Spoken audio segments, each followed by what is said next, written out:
안녕하십니까. 황태순TV의 황태순입니다. 오늘 2019년 5월 24일 금요일입니다. 자, 우리 김영광 특파원 뉴욕에 어제 보냈습니다. 오늘 조금 전에 뉴욕에 도착했습니다. 자, 우리 김영광 특파원 불러보겠습니다. 잠깐 아작 기다려보세요. 화면 좀 바꾸겠습니다. 김영광 특파원.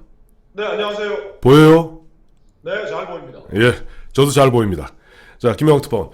저 어제 김영광 특파원이 지금 서울에서 뉴욕 날아가는 동안에 대한민국에서는 이른바 굴욕 외교, 청와대 기밀 누설 놓고 그야말로 자유한국당과 청와대, 다음에 집권 여당인 더불어민주당 3자가 얽혀서 난타전을 벌이고 있습니다. 자, 네. 미국은 어떻습니까? 아니, 저도 인터넷으로 좀 살펴봤는데, 네, 그 청와대도 좀 얘기하기가 명구스럽고, 금들하게. 네. 예, 그리고 자유한국당도 네, 뭐 잘했다고 뭐 싸우기도 뭐하고, 참 서로가 싸우면서도 좀 껄쩍지근한 그런 상황이 아닌가 싶어요. 그렇습니다. 바로 보면 자유한국당도 보면 자유한국당 내 좀 외통위원장이 윤상현 의원 같은 경우는 이른바 강효상 의원의 그러한 것은 잘못된 것이다 라고 또 내부로 슬쩍 보면 총질을 하는 듯한데, 문제는 청와대나 여당에서는 그야말로 강철 대오를 갖다가 구성한 가운데 자유한국당 강효상 의원을 집중 난타하고 있으며 외교부를 갖다가 묵사발을 만들고 있습니다. 아니, 그런데, 네, 저 청와대도 그런 얘기 하기 전에 좀 서로 한번 되돌아봐야 될 게, 네, 아니 지금 문제가 되는 게 예.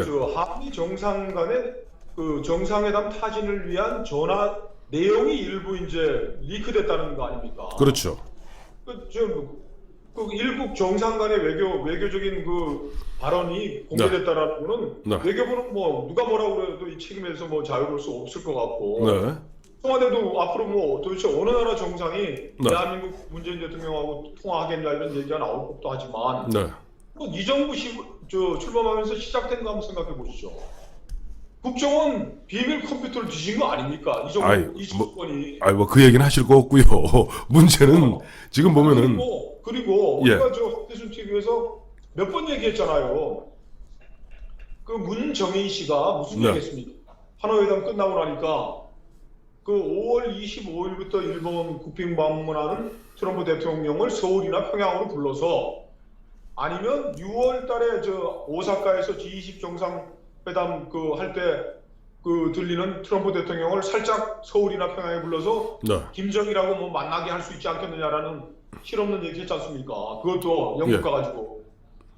아니 그런데 아까 말씀 잘하셨어요. 대화라는 게 예. 이번에 트럼프와 문재인 대통령의 대화 내용이라는 게 우리 황태순 TV에서 황태순 대표가 말씀하신 거예요.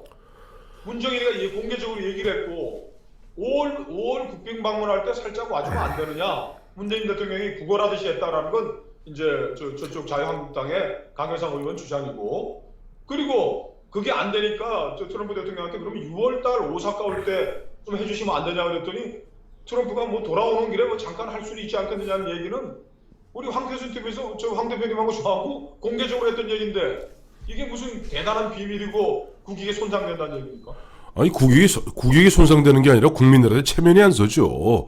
사실 보면은 문재인 대통령 보면 김정은이한테 가서는 그렇게 보면은 아주 친근한 듯이 이야기하고 모든 것이 다 해결되는 듯이 얘기했습니다만은, 실제 그 내막으로는 보면 흔한 얘기로 트럼프 바지가랑이 붙들고 한 번만 와주시면 안 돼요. 김정은이 한번 만나주시면 안 돼요.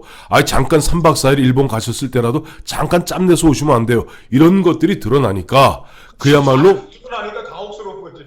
당혹스러운 건 사실인데, 저는 그래요. 그렇다고 그래갖고 진짜 보면은 제가 어제도 이제 보면 우리 김영광 실장 비행기 안에 있을 때 혼자서 했습니다만은, 그렇다고 외교부를 예전에 저희가 우리 체코 그다음에 방문 기억나시죠? 네. 그때도 보면은 외교부를 갖다 흔한 얘기를 쥐잡듯 잡았거든요.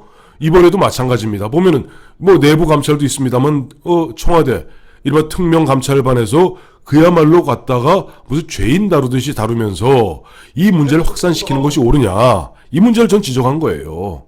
그래요. 그래서 청와대와 이번 정권이 길길이 날뛰는데, 네, 뭐 번지수를 잘못 받고 짓고서 떠들고 있다라는 저는 그런 느낌을 강하게 받았고. 네. 지금 황 대표님이나 제 친구들 지금 그 미국 통이라고 외교부 에이스라고 다 정말 그 전 정권에서 에이스로 저 외교 활동하던 친구들 지금 다 물 먹고 사표 내고 유배지에 다 쫓겨가 있지 않습니까?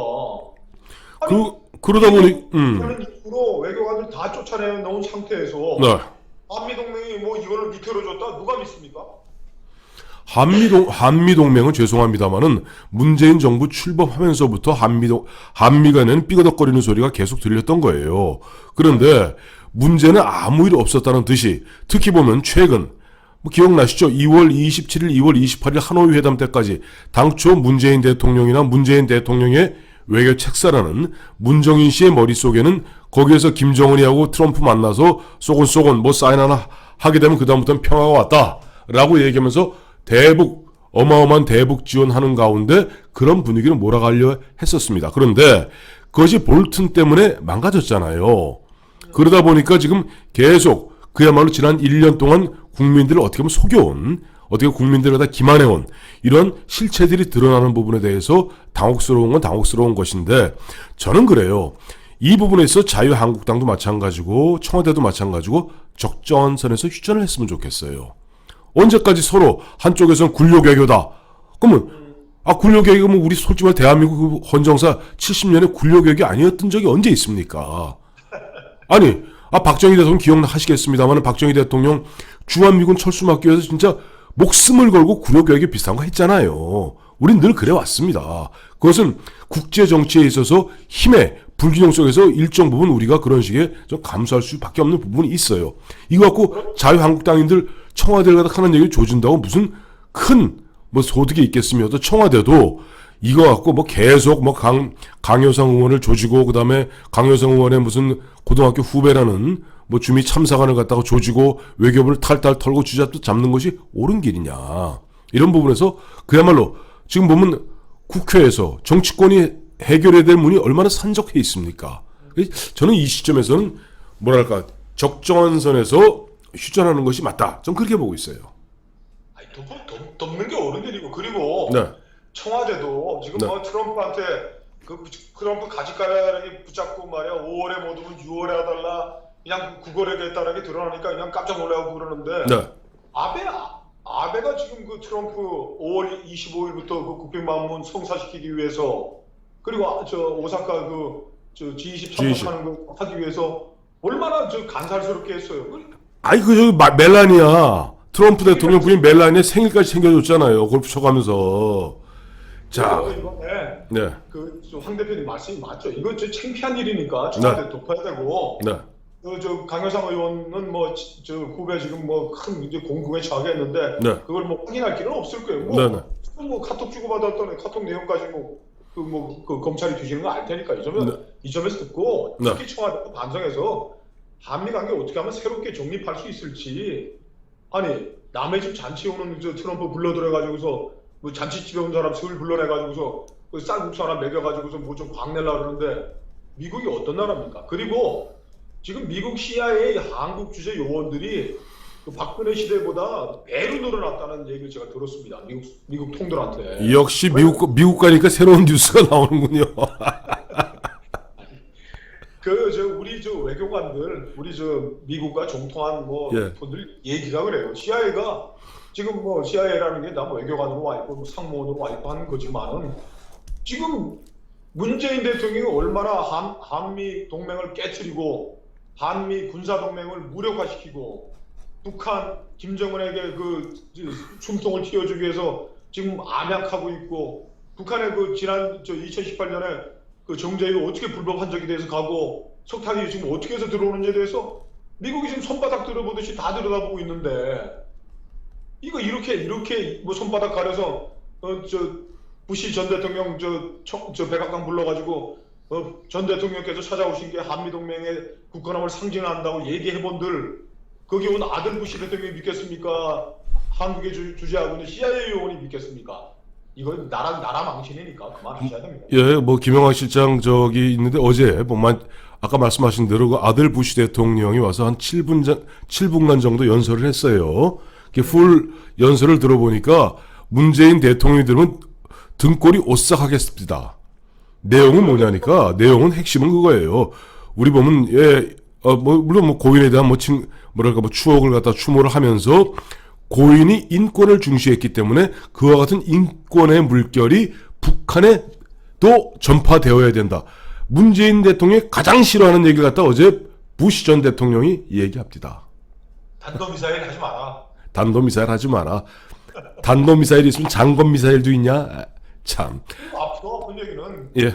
노무현 대통령이 나하고 참 티격태격을 많이 했지만 한미 동맹과 한국의 국익이라는 차원에서 결정하고 했다, 고맙게 생각한다. 그 말 참 문 대통령한테서 아프게 했더라고요. 아프죠. 왜냐니까 문재인 대통령 보면 노무현 대통령 밑에서 민정수석하고 비서실장 했습니다마는 고 노무현 대통령이 보면 자기 진영에 반대를 무릅쓰고 했던 게 뭡니까? 이라크 파병, 한미 FTA, 제주 강정마을 기지 건설, 평택 기지 건설 이런 부분에 대해서 어제 부시 대통령은 노무현 대통령 임기 5년이 정확히 얘기하면 부시 대통령 임기하고 딱 겹칩니다.